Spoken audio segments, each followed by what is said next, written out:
ವೀಕ್ಷಕರೇ, ಕನ್ನಡ ಮಾತೃಭೂಮಿ ವಾರ್ತೆಗಳಿಗೆ ಸ್ವಾಗತ. ನಾನು ಸಂತೋಷಿ ಸಂತೋಷ್. ಮೊದಲಿಗೆ ಹೆಡ್ಲೈನ್ಸ್.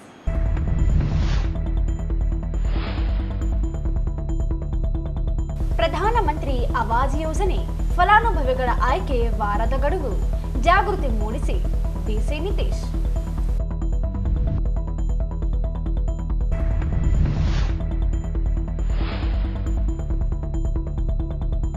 ಸೆಪ್ಟೆಂಬರ್ 13ರಂದು ಲೋಕ ಅದಾಲತ್, ರಾಜಿ ಮೂಲಕ ಪ್ರಕರಣ ಇತ್ಯರ್ಥ.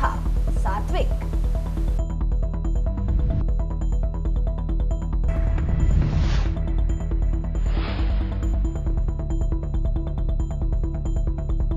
ಗಣೇಶ ವಿಸರ್ಜನೆ ಅಂಗವಾಗಿ ಪೊಲೀಸರಿಂದ ಬೈಕ್ ಮಾರ್ಚ.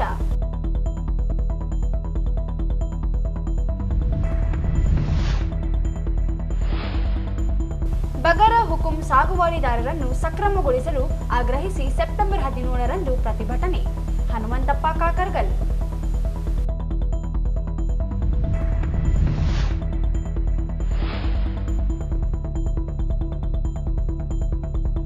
ಹಟ್ಟಿ ಸರ್ಕಾರಿ ಆಸ್ಪತ್ರೆಯಲ್ಲಿ ಟಾರ್ಚ್ ಬೆಳಕಿನಲ್ಲಿ ಮಹಿಳೆಗೆ ಹೆರಿಗೆ ಆರೋಪ. ವಾರ್ತೆಗಳ ವಿವರ. ಪ್ರಧಾನಮಂತ್ರಿ ಆವಾಸ್ ಯೋಜನೆ ಅಡಿ ಅರ್ಜಿ ಸಲ್ಲಿಸಿದ ಫಲಾನುಭವಿಗಳ ಸಂಖ್ಯೆ ತೀರಾ ಕಡಿಮೆ ಎಂದು 1 ವಾರದೊಳಗೆ ಬಾಕಿ ಇರುವ ಫಲಾನುಭವಿಗಳಿಂದ ಅರ್ಜಿ ಸ್ವೀಕರಿಸಬೇಕು. ಜೊತೆಗೆ ಈ ಯೋಜನೆಯ ಪ್ರಾಥಮಿಕ ವಲಯಕ್ಕೆ ಸಂಬಂಧಿಸಿರುವುದರಿಂದ ಫಲಾನುಭವಿಗಳಿಗೆ ಸಾಲ ನೀಡುವಾಗ ಸಿಬಿಲ್ ಸ್ಕೋರ್ ಪರಿಗಣಿಸಬಾರದೆಂದು ಜಿಲ್ಲಾಧಿಕಾರಿ ಕೆ ನಿತೀಶ್ ಹೇಳಿದರು. ಅವರಿಂದು ನಗರದ ಜಿಲ್ಲಾಡಳಿತ ಭವನದಲ್ಲಿ ಪ್ರಧಾನಮಂತ್ರಿ ಆವಾಸ್ ಯೋಜನೆಯ ಪ್ರಗತಿ ಪರಿಶೀಲನಾ ಸಭೆಯ ಅಧ್ಯಕ್ಷತೆ ವಹಿಸಿ ಮಾತನಾಡಿ, ನಗರದ ಹೊರವಲಯದ ಯರಮರಸ್ ಬಳಿ ವಿಮಾನ ನಿಲ್ದಾಣದ ಹತ್ತಿರದಲ್ಲಿ ಸುಮಾರು 3000 G+2 ಮನೆಗಳನ್ನು ನಿರ್ಮಾಣ ಮಾಡಲಾಗಿದ್ದು, ಈಗಾಗಲೇ 841 ಜನರು ಆಯ್ಕೆಯಾಗಿದ್ದು, ಬಾಕಿ ಉಳಿದ ಫಲಾನುಭವಿಗಳನ್ನು ಆದಷ್ಟು ಬೇಗ ಆಯ್ಕೆ ಮಾಡಬೇಕು ಎಂದು ತಿಳಿಸಿದರು. ಈ ಮನೆಗಳು ಒಟ್ಟು 7 ರಿಂದ 8 ಲಕ್ಷ ರೂಪಾಯಿಗಳಾಗಿದ್ದು, ಸರ್ಕಾರದಿಂದ ಸಬ್ಸಿಡಿ ರೂಪದಲ್ಲಿ 3.50 ಲಕ್ಷದವರೆಗೆ ನೀಡಲಾಗುತ್ತದೆ. ಫಲಾನುಭವಿಗಳು ಪ್ರಥಮ ಹಂತದಲ್ಲಿ 1 ಲಕ್ಷ ರೂಪಾಯಿ ಹಣವನ್ನು ಪಾವತಿ ಮಾಡಬೇಕು. ಉಳಿದ ಹಣವನ್ನು ಸಾಲವಾಗಿ ನೀಡಲಾಗುತ್ತದೆ. ಯೋಜನೆಯ ಕುರಿತು ಫಲಾನುಭವಿಗಳಿಗೆ ಮನವರಿಕೆ ಮಾಡಬೇಕು ಎಂದು ತಿಳಿಸಿದರು.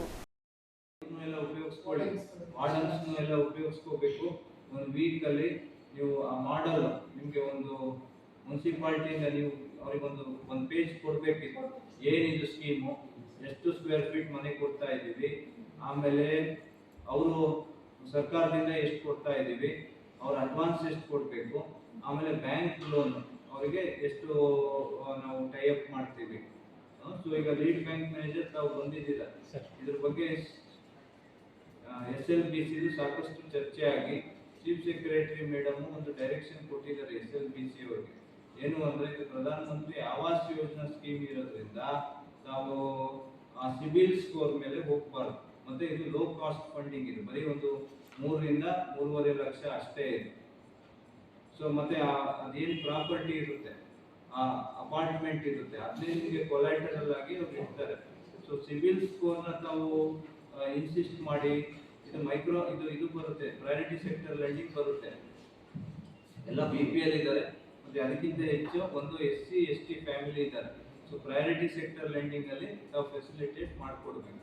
ಸೊ ಈಗ ನಮ್ಮ ಕಡೆಯಿಂದ 800 ಜನ ಅಪ್ಲೈ ಮಾಡಿದ್ದಾರೆ. 800 ಜನದಲ್ಲಿ ಎಷ್ಟು ಜನ 1 ಲಕ್ಷ ಕಟ್ಟಿದ್ದಾರೆ? 590 ಸೆಲೆಕ್ಷನ್. ಜಿಲ್ಲೆಯ ಜನಸಂಖ್ಯೆಯಲ್ಲಿ 40% ಪರಿಶಿಷ್ಟ ಜಾತಿಯ ಜನರಿದ್ದರೂ ಪರಿಶಿಷ್ಟ ಜಾತಿಯ 951 ಫಲಾನುಭವಿಗಳನ್ನು ಆಯ್ಕೆ ಮಾಡುವ ಗುರಿ ಇದ್ದು, ಈಗಾಗಲೇ 161 ಫಲಾನುಭವಿಗಳನ್ನು ಆಯ್ಕೆ ಮಾಡಲಾಗಿದೆ. ಉಳಿದ 790 ಫಲಾನುಭವಿಗಳಿಂದ ಕೂಡಲೇ ಅರ್ಜಿಗಳನ್ನು ಸ್ವೀಕರಿಸಬೇಕು ಮತ್ತು ಆಯ್ಕೆ ಮಾಡಬೇಕು ಎಂದರು. ಪರಿಶಿಷ್ಟ ಪಂಗಡದ 1053 ಫಲಾನುಭವಿಗಳನ್ನು ಆಯ್ಕೆ ಮಾಡುವ ಗುರಿ ಇದ್ದು, 22 ಫಲಾನುಭವಿಗಳನ್ನು ಮಾತ್ರ ಆಯ್ಕೆ ಮಾಡಲಾಗಿದೆ. ಉಳಿದ ಫಲಾನುಭವಿಗಳನ್ನು ಆಯ್ಕೆ ಮಾಡಲು ಕ್ರಮ ವಹಿಸಬೇಕು. ಒಂದು ವೇಳೆ ಪರಿಶಿಷ್ಟ ಪಂಗಡದ ಫಲಾನುಭವಿಗಳು ಸಿಗದೇ ಇದ್ದಲ್ಲಿ ಪರಿಶಿಷ್ಟ ಜಾತಿಯ ಫಲಾನುಭವಿಗಳನ್ನು ಸೇರಿಸಲು ಅವಕಾಶವಿದೆ ಎಂದು ತಿಳಿಸಿದರು. ಈಗ ಕಾರ್ಪೊರೇಷನ್ ಇಂದ ಒಂದು 20 ಕೋಟಿ ನಗರೋತ್ಥಾನದಲ್ಲಿ ಚೇಂಜ್ ಮಾಡಿ ಅಲ್ಲಿ ಮೂಲಭೂತ ಸೌಕರ್ಯ ಇರಲಿಲ್ಲ. ಮೂಲಭೂತ ಸೌಕರ್ಯ ಕೊಡೋಕ್ಕೂ ನಾವು ಮಾಡ್ತಾ ಇದ್ದೀವಿ. 300 ಮನೆ, 300 ಮನೆ ಇನ್ನೊಂದು 3 ತಿಂಗಳಲ್ಲಿ ರೆಡಿಯಾಗಿ ದೀಪಾವಳಿ ಟೈಮಲ್ಲಿ ನಮ್ಗೆ ಹ್ಯಾಂಡ್ ಓವರು ಮಾಡ್ತಾರೆ. ನಮಗೆ ಮೇನ್ ಈಗ ಏನಾಗಿದೆ, ಒಂದು ಬೆನಿಫಿಷಿಯರಿ ಸೆಲೆಕ್ಟ್ ಆಗಿರೋದು ಎಷ್ಟು? ಸರ್ 841 ಜನ ಸೆಲೆಕ್ಷನ್ ಆಗಿದ್ದಾರೆ ಸರ್. 2419 ಮನೆಗಳು ಸರ್ಕಾರದಿಂದ ಆಗಲೇ ದುಡ್ಡು ಬಂದಿದೆ, ಮನೆ ಕಟ್ಟೋ ಕೆಲಸನೂ ಫುಲ್ ಸ್ವಿಂಗ್ ಅಲ್ಲಿ ಇದೆ. ನನಗೆ ಕಾರ್ಪೊರೇಷನ್ ಇಂದ ಏನಾಗಬೇಕು, ಡಿ ವುಮೆನ್ ಅಂಡ್ ಚೈಲ್ಡ್ ಮತ್ತೆ ಡಿ ಸೋಷಿಯಲ್ ವೆಲ್ಫೇರ್ ಮತ್ತೆ ತಾಲೂಕ್ ಲೆವೆಲ್ ಅವ್ರ ಆಫೀಸರ್ಸ್ನ ಒಂದ್ಸಲ ಸ್ಪಾಟಿಗೆ ಕರ್ಕೊಂಡು ಹೋಗಿ, ಈ ಮೀಟಿಂಗ್ ಆದ್ಮೇಲೆ ಏನ್ ಕೆಲಸ ಇಲ್ಲ ಅಂದ್ರೆ ನೀವು ಇಮಿಡಿಯೇಟ್ ಸ್ಪಾಟಿಗೆ ಹೋಗಿ ಒಂದ್ಸಲ ನೋಡ್ಕೊಂಡು ಬಂದ್ಬಿಡಿ, ನಿಮ್ಗೂ ಗೊತ್ತಾಗುತ್ತೆ ಎಷ್ಟು ಚೆನ್ನಾಗಿ ಕಟ್ತಾ ಇದೀವಿ ಅಂತ. ಸೊ ಅದರಲ್ಲಿ ಶೆಡ್ಯೂಲ್ ಕಾಸ್ಟ್ ಬೆನಿಫಿಷಿಯರಿ 951 ಟಾರ್ಗೆಟ್ ಇದೆ. ಇಲ್ಲಿ ತನಕ ನಮ್ಗೆ ಸೆಲೆಕ್ಟ್ ಆಗಿರೋದು ಕೇವಲ 161. ಅಂದ್ರೆ ಇನ್ನೂ ಸುಮಾರು 800 ಜನನ ನಾವು ಸೆಲೆಕ್ಟ್ ಮಾಡಬಹುದು. ನಮ್ಮ ರಾಯಚೂರು ಸಿಟಿಯಲ್ಲಿ ಆಲ್ಮೋಸ್ಟ್ ಓವರ್ ಆಲ್ ಪಾಪ್ಯುಲೇಷನ್ ಅಲ್ಲಿ 40% ಶೆಡ್ಯೂಲ್ ಕಾಸ್ಟ್ ಪಾಪ್ಯುಲೇಷನ್ ಇದೆ. ಬೆನಿಫಿಷಿಯರಿ ಸಿಗೋದು ಏನು ಕಷ್ಟದ ಮಾತೇ ಅಲ್ಲ. ಎರಡನೇದು ಶೆಡ್ಯೂಲ್ ಟ್ರೈಬ್ 1053 ಟಾರ್ಗೆಟ್ ಇದೆ, ಸೆಲೆಕ್ಟ್ ಆಗಿರೋದು ಕೇವಲ 22. ಅಂದ್ರೆ ಇನ್ನೂ 1000 ಮೇಲೆ ಟಾರ್ಗೆಟ್ ಅವೈಲೇಬಲ್ ಇದೆ. ಸೊ ಅದನ್ನು ನಾವು ಟ್ರೈ ಮಾಡಬೇಕು. ಸೊ ಒಂದ್ ವೇಳೆ ನಮಗೆ ಸಫಿಶಿಯಂಟ್ ಪರಿಶಿಷ್ಟ ಪಂಗಡದ್ದು ಬೆನಿಫಿಷಿಯರಿ ಸಿಕ್ಕಿಲ್ಲ ಅಂದ್ರೆ ಅದನ್ನ ಪರಿಶಿಷ್ಟ ಜಾತಿಗೆ ಕನ್ವರ್ಟ್ ಮಾಡೋಕ್ಕೂ ನಮಗೆ ಅವಕಾಶ ಇದೆ.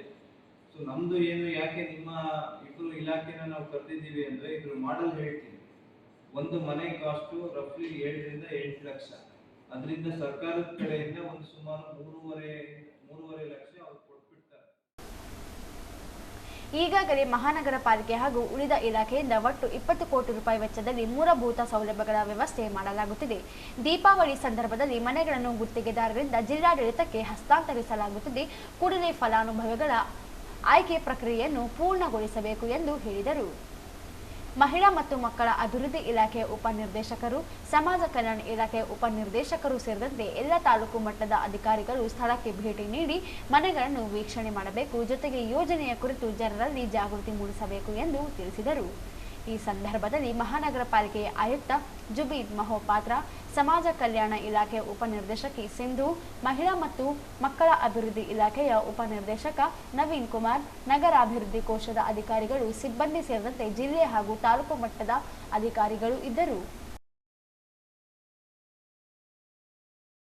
ವ್ಯಾಜ್ಯ ಪೂರ್ವ ಹಾಗೂ ನ್ಯಾಯಾಲಯಗಳಲ್ಲಿ ಬಾಕಿ ಉಳಿದಿರುವ ಪ್ರಕರಣಗಳನ್ನು ತಕ್ಷಣ ಇತ್ಯರ್ಥಪಡಿಸುವ ಸಲುವಾಗಿ ಇಡೀ ಜಿಲ್ಲೆಗೆ ಸಂಬಂಧಿಸಿದಂತೆ ಸೆಪ್ಟೆಂಬರ್ 13ರಂದು ರಾಷ್ಟ್ರೀಯ ಲೋಕ ಅದಾಲತ್ ಹಮ್ಮಿಕೊಳ್ಳಲಾಗಿದೆ ಎಂದು ಹಿರಿಯ ಶ್ರೇಣಿ ದಿವಾಣಿ ನ್ಯಾಯಾಧೀಶರು ಹಾಗೂ ಜಿಲ್ಲಾ ಕಾನೂನು ಸೇವೆಗಳ ಪ್ರಾಧಿಕಾರದ ಸದಸ್ಯ ಕಾರ್ಯದರ್ಶಿಗಳಾದ ಎಚ್.ಎ. ಸಾತ್ವಿಕ್ ಅವರು ಹೇಳಿದ್ದಾರೆ. ಅಂದು ಬೆಳಗ್ಗೆ 10 ಗಂಟೆಗೆ ಜಿಲ್ಲಾ ನ್ಯಾಯಾಲಯದಲ್ಲಿ ಹಾಗೂ ಜಿಲ್ಲೆಯ ಎಲ್ಲ ತಾಲೂಕು ನ್ಯಾಯಾಲಯಗಳಲ್ಲಿ ರಾಷ್ಟ್ರೀಯ ಲೋಕ ಅದಾಲತ್ ನಿಗದಿಪಡಿಸಲಾಗಿದ್ದು, ಲೋಕ ಅದಾಲತ್ನಲ್ಲಿ ನ್ಯಾಯಾಲಯದಲ್ಲಿ ಬಾಕಿ ಇರುವ ಸಿವಿಲ್ ಮತ್ತು ಕ್ರಿಮಿನಲ್ ರಾಜಿಯಾಗುವಂತಹ ಮೊಕದ್ದಮೆಗಳನ್ನು ಅಲ್ಲದೆ ಮೋಟಾರ್ ವಾಹನ ಕಾಯ್ದೆ, ಕುಟುಂಬ ನ್ಯಾಯಾಲಯದ ಪ್ರಕರಣಗಳು ಮತ್ತು ಎಲ್ಲ ಬಗೆಯ ಪ್ರಕರಣಗಳನ್ನು ಲೋಕ ಅದಾಲತ್ ಮುಖಾಂತರ ಇತ್ಯರ್ಥಗೊಳಿಸಲಾಗುವುದು. ವಕೀಲರು, ಕಕ್ಷಿದಾರರು ನ್ಯಾಯಾಲಯದಲ್ಲಿ ಬಾಕಿ ಇರುವ ಹಾಗೂ ವ್ಯಾಜ್ಯ ಪೂರ್ವ ಪ್ರಕರಣಗಳನ್ನು ರಾಷ್ಟ್ರೀಯ ಲೋಕ ಅದಾಲತ್ ಮೂಲಕ ಇತ್ಯರ್ಥಪಡಿಸಿಕೊಳ್ಳಲು ಸದಾವಕಾಶವನ್ನು ಒದಗಿಸಲಾಗಿದ್ದು, ಎಲ್ಲ ವಕೀಲರು, ಕಕ್ಷಿದಾರರು ನ್ಯಾಯಾಲಯದಲ್ಲಿ ಬಾಕಿ ಇರುವ ಹಾಗೂ ವ್ಯಾಜ್ಯ ಪೂರ್ವ ಎಲ್ಲ ಬಗೆಯ ಕೇಸುಗಳನ್ನು ಲೋಕ ಅದಾಲತ್ನಲ್ಲಿ ಹೆಚ್ಚಿನ ಸಂಖ್ಯೆಯಲ್ಲಿ ಇತ್ಯರ್ಥಪಡಿಸಿಕೊಳ್ಳುವಂತೆ ಹಿರಿಯ ಶ್ರೇಣಿ ದಿವಾಣಿ ನ್ಯಾಯಾಧೀಶರು ಹಾಗೂ ಜಿಲ್ಲಾ ಕಾನೂನು ಸೇವೆಗಳ ಪ್ರಾಧಿಕಾರದ ಸದಸ್ಯ ಕಾರ್ಯದರ್ಶಿಗಳು ಪ್ರಕಟಣೆಯಲ್ಲಿ ತಿಳಿಸಿದ್ದಾರೆ.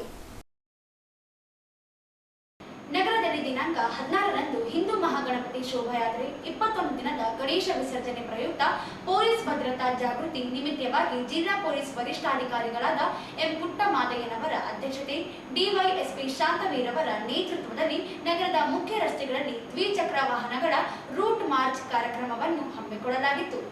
ಎಸ್ಪಿ ಕಚೇರಿಯ ಆವರಣದಿಂದ ಪ್ರಾರಂಭವಾದ ಬೈಕ್ ಮಾರ್ಚ್ ಸಂಚಾರವು ರಾಜೇಂದ್ರಗಂಜ್ ವೃತ್ತ, ಪೂರ್ಣಿಮಾ ಚಿತ್ರಮಂದಿರ, ಚಂದ್ರಮೌಳೇಶ್ವರ ವೃತ್ತ, ಬಸವೇಶ್ವರ ರಸ್ತೆ, ಸರ್ದಾರ್ ವಲ್ಲಭಾಯ್ ವೃತ್ತ, ಪಟೇಲ್ ರಸ್ತೆ, ಶೆಟ್ಟಿಭಾವಿ ವೃತ್ತ, ಸರಾಫ್ ಬಜಾರ್, ತೀನ್ ಕಂಡಿಲ್ ವೃತ್ತ, ಗಣೇಶ್ ಕಟ್ಟ, ಗಂಗಾ ನಿವಾಸ್, ಖಾಸಭಾವಿ, ಸ್ಟೇಷನ್ ವೃತ್ತ, ಲಕ್ಷ್ಮೀದೇವಿ ದೇವಸ್ಥಾನ ರಸ್ತೆ, ಬಸವನಭಾವಿ ವೃತ್ತ, ರಾಜೇಂದ್ರಗಂಜ್ ವೃತ್ತದ ಮೂಲಕ ಮರಳಿ ಎಸ್ಪಿ ಕಚೇರಿಗೆ ತಲುಪಿ ಮುಕ್ತಾಯಗೊಳಿಸಲಾಯಿತು.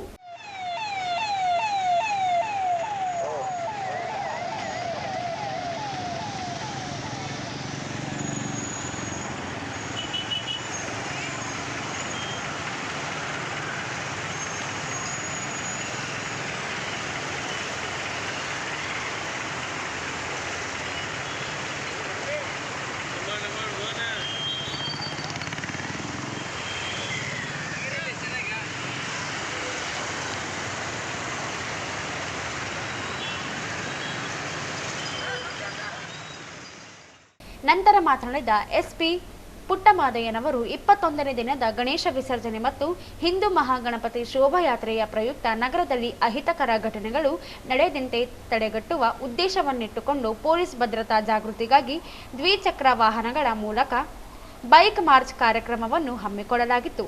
ರಾಯಚೂರು ಜಿಲ್ಲೆ ಸೌಹಾರ್ದತೆಯ ವಿಚಾರದಲ್ಲಿ ರಾಜ್ಯವಲ್ಲದೆ ದೇಶದೆಲ್ಲೆಡೆ ಪ್ರಸಿದ್ಧ ಪಡೆದಿದೆ. ಆ ವಿಚಾರ ಬೇರೆ. ಆದರೂ ಹಿರಿಯ ಅಧಿಕಾರಿಗಳ ಆದೇಶದ ಮೇರೆಗೆ ಸಾರ್ವಜನಿಕವಾಗಿ ಇನ್ನು ಸ್ವಲ್ಪ ಪೊಲೀಸ್ ಭದ್ರತೆ ಜಾಗೃತಿಯನ್ನು ಜನರಲ್ಲಿ ಮೂಡಿಸುವ ಪ್ರಯುಕ್ತವಾಗಿ ಈ ಬೈಕ್ ಮಾರ್ಚ್ ಸಂಚಾರವನ್ನು ಹಮ್ಮಿಕೊಳ್ಳಲಾಗಿತ್ತು. ಇಲ್ಲಿಯವರೆಗೆ 2500ಕ್ಕೂ ಹೆಚ್ಚು ಗಣೇಶಗಳು ವಿಸರ್ಜನೆಗೊಂಡಿವೆ. ಯಾವುದೇ ಅಹಿತಕರ ಘಟನೆಗಳು ನಡೆಯದಂತೆ ನಮ್ಮ ದಕ್ಷ ಅಧಿಕಾರಿ ಡಿವೈಎಸ್ಪಿ ಶಾಂತವೀರ್ ಹಾಗೂ ಇನ್ನುಳಿದ ಅಧಿಕಾರಿ ಕಟ್ಟುನಿಟ್ಟಿನ ಸೂಕ್ತ ಭದ್ರತೆಯಲ್ಲಿ ವಿಸರ್ಜನಾ ಕಾರ್ಯಕ್ರಮವು ಅತ್ಯಂತ ಶಾಂತ ರೀತಿಯಲ್ಲಿ ಜರುಗಿದೆ. ನಗರದಲ್ಲಿಯೂ ಸೂಕ್ಷ್ಮ ಮತ್ತು ಅತಿ ಸೂಕ್ಷ್ಮ ಸ್ಥಳಗಳನ್ನು ಆಯ್ಕೆ ಮಾಡಿ 24 ಗಂಟೆಗಳ ಕಣ್ಗಾವಲಿ ಇರುವಂತೆ ಸಿಸಿ ಕ್ಯಾಮೆರಾಗಳನ್ನು ಅಳವಡಿಸಲಾಗಿದೆ.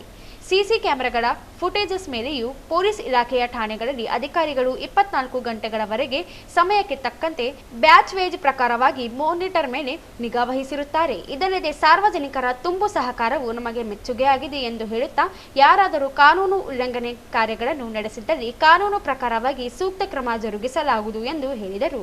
ಈ ಸಂದರ್ಭದಲ್ಲಿ ಸದಾರ್ ಬಜಾರ್ ಠಾಣೆ ಸಿಪಿಐ ಉಮೇಶ್ ಕಾಂಬ್ಳೆ, ಪಶ್ಚಿಮ ವೃತ್ತ ಸಿಪಿಐ ನಾಗರಾಜ್ ಮೇಕಾ, ಪಶ್ಚಿಮ ಠಾಣೆ ಪಿಎಸ್ಐ ಮಂಜುನಾಥ್, ಟ್ರಾಫಿಕ್ ಠಾಣೆ ಪಿಎಸ್ಐ ಸಣ್ಣ ಈರಣ್ಣ, ಇನ್ನುಳಿದ ಪಿಎಸ್ಐ ಅಧಿಕಾರಿಗಳು, ಪೊಲೀಸ್ ಸಿಬ್ಬಂದಿ ಹಾಗೂ ಟ್ರಾಫಿಕ್ ಪೊಲೀಸ್ ಸಿಬ್ಬಂದಿಗಳು ಭಾಗವಹಿಸಿದ್ದರು. ಜಿಲ್ಲೆಯಲ್ಲಿ ಬಗರ ಹುಕುಂ ಸಾಗುವಳಿದಾರರನ್ನು ಸಕ್ರಮಗೊಳಿಸಿ ವಸತಿ, ನಿವೇಶನ, ಸಾಮಾಜಿಕ ಭದ್ರತೆಗೆ ಆಗ್ರಹಿಸಿ ಸೆಪ್ಟೆಂಬರ್ 17ರಂದು ದಲಿತ ಸಂಘರ್ಷ ಸಮಿತಿ ಬಿ ಕೃಷ್ಣಪ್ಪ ವತಿಯಿಂದ ನಗರದ ಡಾಕ್ಟರ್ ಬಿಆರ್ ಅಂಬೇಡ್ಕರ್ ವೃತ್ತದಲ್ಲಿ ಬೃಹತ್ ಪ್ರತಿಭಟನೆ ನಡೆಸಲಾಗುತ್ತದೆ ಎಂದು ಸಮಿತಿ ರಾಜ್ಯ ಸಂಚಾಲಕ ಹನುಮಂತಪ್ಪ ಕಾಕರ್ಗಲ್ ಹೇಳಿದರು. ಅವರಿಂದು ಮಾಧ್ಯಮಗೋಷ್ಠಿ ಉದ್ದೇಶಿಸಿ ಮಾತನಾಡಿ, ಕಳೆದ 16 ವರ್ಷಗಳಿಂದ ಸರ್ಕಾರಿ ಭೂಮಿ ಸಾಗುವಳಿ ಮಾಡುತ್ತಿರುವ ರೈತರಿಗೆ ಪಟ್ಟಾ ನೀಡಲು ಆನ್ಲೈನ್ ಮೂಲಕ ಅರ್ಜಿ ಸಲ್ಲಿಸಿದ್ದು, ಸರ್ಕಾರ ಫಾರಂ 57 ಅರ್ಜಿಗಳನ್ನು ತಿರಸ್ಕೃತಗೊಳಿಸಿದೆ. ಆನ್ಲೈನ್ ಮೂಲಕ ಅರ್ಜಿಗಳನ್ನು ಸ್ವೀಕೃತಗೊಂಡಿದ್ದರೂ ಸರ್ಕಾರ ಕುಂಟ ನೆಪ ಹೇಳಿ ಅರ್ಜಿಗಳನ್ನು ತಿರಸ್ಕಾರಗೊಳಿಸಲಾಗಿದೆ. ಕೂಡಲೇ ಎಲ್ಲ ಅರ್ಜಿಗಳನ್ನು ಸಕ್ರಮಗೊಳಿಸುವ ಮೂಲಕ ಭೂಮಿಯನ್ನೇ ನಂಬಿರುವ ರೈತರ ಕುಟುಂಬಗಳಿಗೆ ಆಸರೆಯಾಗಬೇಕೆಂದರು. ಅರಣ್ಯ ಭೂಮಿಯನ್ನು ಸಾಗುವಳಿ ಮಾಡುತ್ತಿರುವ ರೈತರು ಒಕ್ಕಲೆಬ್ಬಿಸುವ ಕೆಲಸ ಅರಣ್ಯ ಇಲಾಖೆ ಮಾಡುತ್ತಿದೆ. ಅರಣ್ಯ ಹಕ್ಕು ಕಾಯ್ದೆಯಡಿ ಸಕ್ರಮಗೊಳಿಸಿ ಹಕ್ಕುಪತ್ರ ನೀಡುವುದು, ಗ್ರಾಮೀಣ ಪ್ರದೇಶದಲ್ಲಿ ವಾಸ ಮಾಡುವ ವಸತಿ ನಿವೇಶನ ರಹಿತರ ಸಮೀಕ್ಷೆ ನಡೆಸಿ ಸರ್ವರಿಗೂ ಸೂರು ಒದಗಿಸುವ ನಿರ್ಧಾರ ಪ್ರಕಟಿಸಬೇಕು.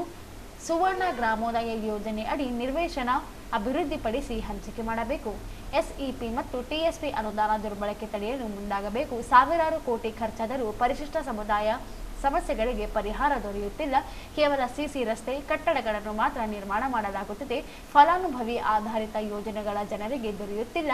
ಸರಿಸುಮಾರು 16 ಬೇಡಿಕೆಗಳ ಕುರಿತು 3 ತಿಂಗಳ ಹಿಂದೆಯೇ ಉಸ್ತುವಾರಿ ಸಚಿವರ ಗಮನಕ್ಕೆ ತಂದರೂ ಸ್ಪಂದನೆ ದೊರೆಯಲಿಲ್ಲ. ಉಸ್ತುವಾರಿ ಸಚಿವ ನಿರ್ಲಕ್ಷ್ಯ ಖಂಡಿಸಿ ನಡೆಯಲಿರುವ ಪ್ರತಿಭಟನೆಯಲ್ಲಿ ಎಲ್ಲ ತಾಲೂಕುಗಳ ಕಾರ್ಯಕರ್ತರು, ರೈತರು, ಮಹಿಳೆಯರು ಭಾಗವಹಿಸಲಿದ್ದಾರೆ ಎಂದರು. ಇನ್ನಿತರ ಮೂಲಭೂತ ಸೌಕರ್ಯಗಳನ್ನು ಒದಗಿಸಲಿಕ್ಕೆ ಸಾಕಷ್ಟು ಸಮಸ್ಯೆಗಳಿಗೆ ಪರಿಹಾರ ಕೊಡಿಸಿದಂಥ ನಿಟ್ಟಿನಲ್ಲಿ ಕೆಲಸ ಮಾಡಿ ಯಶಸ್ವಿಯಾಗಿದ್ದು, ಈ ಒಂದು ಪತ್ರಿಕೆಯ ಉದ್ದೇಶ ಈಗಾಗಲೇ ಇಡೀ ರಾಜ್ಯದಲ್ಲಿ ಕಳೆದ 50-60 ವರ್ಷಕ್ಕಿಂತಲೂ ಮೇಲ್ಪಟ್ಟು ಭೂಹೀನ ಬಡವರು ಅಲ್ಲಲ್ಲಿ ಅಳಿದುಳಿದಿರ್ತಕ್ಕಂಥ ಸರ್ಕಾರಿ ಭೂಮಿಯಲ್ಲಿ ಎಕರೆ 2 ಎಕರೆ 3 ಎಕರೆಷ್ಟು ಭೂಮಿಯನ್ನು ಸಾಗುವಳಿ ಮಾಡ್ತಾ ಬಂದಿದ್ದಾರೆ. ಸಾಗುವಳಿ ಮಾಡಿರ್ತಕ್ಕಂಥ ಭೂಮಿಯನ್ನು ಸಕ್ರಮಗೊಳಿಸಲು ಸರ್ಕಾರ ಅವಕಾಶ ಕಲ್ಪಿಸತಕ್ಕಂತಹ ಫಾರಂ ನಂಬರ್ 57 ಅಡಿ ಇಡೀ ಜಿಲ್ಲೆಯಾದ್ಯಂತ ಎಲ್ಲ ತಾಲೂಕುಗಳಲ್ಲಿ ಅನೇಕ ಭೂಹೀನ ಬಡವರು ಈಗಾಗಲೇ ಆನ್ಲೈನ್ ಮುಖಾಂತರ ಅರ್ಜಿಗಳನ್ನು ಸಲ್ಲಿಸಿದ್ದಾರೆ. ಈಗಾಗ ಆ ಆನ್ಲೈನ್ ಅರ್ಜಿಗಳ ಹಾಕಿರ್ತಕ್ಕಂಥ ಅರ್ಜಿದಾರರಿಗೆ ಸಕ್ರಮಗೊಳಿಸಿ ಹಕ್ಕುಪತ್ರ ಸಿಗ್ತಾವೆಂಬ ಭರವಸೆಯಲ್ಲಿರುವಾಗಲೇ ಎಲ್ಲ ಅರ್ಜಿಗಳನ್ನು ಬಹುತೇಕ 90% ಅರ್ಜಿಗಳನ್ನು ಆಯಾ ತಾಲೂಕಾ ತಹಶೀಲ್ದಾರ್ ಮುಖಾಂತರ ಎಲ್ಲ ಅರ್ಜಿಗಳನ್ನು ವಜಾಗೊಳಿಸಿದ್ದಾರೆ, ತಿರಸ್ಕಾರ ಮಾಡಿದ್ದಾರೆ. ಇದು ತಿರಸ್ಕಾರ ಮಾಡುವ ಮುಖಾಂತರ ಈ ಭೂಹೀನ ಬಡವರಿಗೆ ಆ ಭೂಮಿ ಅಲ್ಲದೆ ಯಾವುದೇ ರೀತಿಯ ಆಸ್ತಿ ಇಲ್ಲ, ಬೇರೆ ಯಾವುದೇ ರೀತಿಯ ಪರಿಹಾರ ಭೂಮಿ ಇಲ್ಲ. ಆ ಭೂಮಿ ಪಟ್ಟಾಗಿಲ್ಲ ಅಂದ್ರೆ ಅವ್ರಿಗೆ ತುಂಬಾ ಕಷ್ಟ ಆಗುತ್ತೆ. ಈಗೇನು ಸರ್ಕಾರ ಜಿಲ್ಲಾಡಳಿತ ತಿರಸ್ಕಾರ ಮಾಡಿರ್ತಕ್ಕಂಥ ಎಲ್ಲ ಬಗುರಕ್ಕೂ ಸಾಗುವಳಿದ ಅರ್ಜಿಗಳನ್ನ ಪುನಃ ಪರಿಶೀಲಿಸಿ ಜಿಲ್ಲಾಡಳಿತ ಅವುಗಳನ್ನ ಸಕ್ರಮಗೊಳಿಸಿ ಹಕ್ಕುಪತ್ರಗಳನ್ನ ಕೊಡ್ತಕ್ಕಂಥ ಕಾರ್ಯಕ್ಕೆ ಮುಂದಾಗಬೇಕಂತೇಳಿ ಒತ್ತಾಯಿಸಿ ನಾಳೆ ಬರ್ತಕ್ಕಂತಹ ಹೈದರಾಬಾದ್ ಕರ್ನಾಟಕ ವಿಮೋಚನಾ ದಿನ ಸೆಪ್ಟೆಂಬರ್ 17ರಂದು ಈ ಜಿಲ್ಲೆಯ ಜಿಲ್ಲಾ ಉಸ್ತುವಾರಿ ಈ ಸಂದರ್ಭದಲ್ಲಿ ತುರುಮಂದಪ್ಪ ಕಟ್ಟಿಮನಿ, ರಂಗರಾನ ನಾಯಕ್, ಪೋಲರಾಜ ಕಮಲಾಪುರ್, ಉಮೇಶ್ ಪೂಜಾರಿ, ಹುಲ್ಲೇಶ್ ಸೇರಿ ಅನೇಕರು ಇದ್ದರು. ಬಂಗಾರದ ಗಣಿಗಾಗಿ ಪ್ರಸಿದ್ಧಿ ಪಡೆದಿರುವ ಹಟ್ಟಿಯಲ್ಲಿ ಆಘಾತಕಾರಿ ಘಟನೆ ನಡೆದಿದೆ. ಸರ್ಕಾರಿ ಆಸ್ಪತ್ರೆಯಲ್ಲಿ ವಿದ್ಯುತ್ ಇಲ್ಲದೆ ಟಾರ್ಚ್ ಬೆಳಕಿನಲ್ಲಿ ವೈದ್ಯರು ಮಹಿಳೆಗೆ ಹೆರಿಗೆ ನಡೆಸಿದಂತ ಆರೋಪ ಕೇಳಿ ಬಂದಿದೆ. ಮಂಗಳವಾರ ಸಂಜೆ ಗರ್ಭಿಣಿಗೆ ಹೆರಿಗೆ ನೋವು ಪ್ರಾರಂಭವಾಗುತ್ತಿದ್ದಂತೆಯೇ ಆಕೆಯನ್ನು ತಕ್ಷಣ ಆಸ್ಪತ್ರೆಗೆ ದಾಖಲಿಸಲಾಯಿತು. ಆದರೆ ಆ ವೇಳೆಗೆ ವಿದ್ಯುತ್ ವ್ಯತ್ಯಯ ಉಂಟಾಗಿತ್ತು. ತುರ್ತು ಪರಿಸ್ಥಿತಿಯಲ್ಲಿ ವೈದ್ಯರು ಮತ್ತು ಸಿಬ್ಬಂದಿ ಟಾರ್ಚ್ ಬೆಳಕಿನಲ್ಲಿ ಶಸ್ತ್ರಚಿಕಿತ್ಸೆ ನಡೆಸಿ ಹೆರಿಗೆ ಮಾಡಿಸಿದರು. ಆಸ್ಪತ್ರೆಯಲ್ಲಿ ಸರಿಯಾದ ವಿದ್ಯುತ್ ವ್ಯವಸ್ಥೆ ಇಲ್ಲ. ವಿದ್ಯುತ್ ವ್ಯತ್ಯಯವಾಗುವ ಸಂದರ್ಭಕ್ಕೆ ಪರ್ಯಾಯ ವ್ಯವಸ್ಥೆ ಇರಬೇಕು. ಬಂಗಾರದ ಗಣಿಗಳಿಂದ ಪ್ರಸಿದ್ಧಿಯಾದ ಊರಲ್ಲಿ ಇಂತಹ ಅವಮಾನಕರ ಘಟನೆ ಸಂಭವಿಸುತ್ತಿರುವುದು ದುರಾದೃಷ್ಟಕರ ಎಂದು ಸ್ಥಳೀಯ ನಿವಾಸಿ ಲಾಲ್ ಪೀರ್ ಅಸಮಾಧಾನ ವ್ಯಕ್ತಪಡಿಸಿದರು. ಆಸ್ಪತ್ರೆಯಲ್ಲಿ ಸಾಮಾನ್ಯವಾಗಿ ವಿದ್ಯುತ್ ಹೋಗುವ ಸಂದರ್ಭದಲ್ಲಿ ಬಳಸುವ ಯುಪಿಎಸ್ ವ್ಯವಸ್ಥೆ ಇದೆ. ಆದರೆ ಆ ದಿನ ಅದು ಕೆಟ್ಟು ಹೋಗಿದ್ದ ಕಾರಣ ಈ ಘಟನೆ ಸಂಭವಿಸಿತು. ಹೆರಿಗೆ ನಡೆಯುತ್ತಿದ್ದಂತೆಯೇ ವಿದ್ಯುತ್ ಸರಬರಾಜು ಪುನಃ ಆರಂಭವಾಯಿತು ಎಂದು ಸಿಬ್ಬಂದಿ ತಿಳಿಸಿದ್ದಾರೆ. ಈ ಘಟನೆ ಹಿನ್ನೆಲೆಯಲ್ಲಿ ಆರೋಗ್ಯ ಇಲಾಖೆ ತಕ್ಷಣ ಕ್ರಮ ಕೈಗೊಂಡು ಸರ್ಕಾರಿ ಆಸ್ಪತ್ರೆಗೆ ಶಾಶ್ವತ ಪರ್ಯಾಯ ವ್ಯವಸ್ಥೆ ಕಲ್ಪಿಸಬೇಕೆಂಬ ಬೇಡಿಕೆ ಸ್ಥಳೀಯರಲ್ಲಿ ಜೋರಾಗಿದೆ. ಕೊನೆಯಲ್ಲಿ ಮತ್ತೊಮ್ಮೆ ಹೆಡ್ಲೈನ್ಸ್.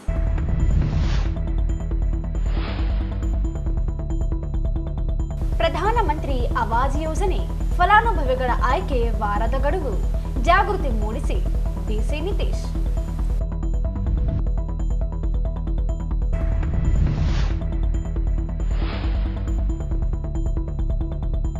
ಸೆಪ್ಟೆಂಬರ್ 13ರಂದು ಲೋಕ ಅದಾಲತ್, ರಾಜಿ ಮೂಲಕ ಪ್ರಕರಣ ಇತ್ಯರ್ಥ. ಸಾತ್ವಿಕ್.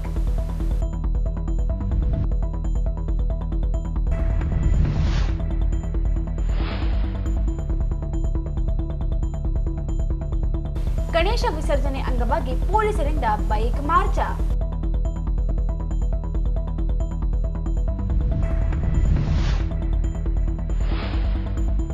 ಬಗರ ಹುಕುಂ ಸಾಗುವಳಿದಾರರನ್ನು ಸಕ್ರಮಗೊಳಿಸಲು ಆಗ್ರಹಿಸಿ ಸೆಪ್ಟೆಂಬರ್ 17ರಂದು ಪ್ರತಿಭಟನೆ. ಹನುಮಂತಪ್ಪ ಕಾಕರ್ಗಲ್.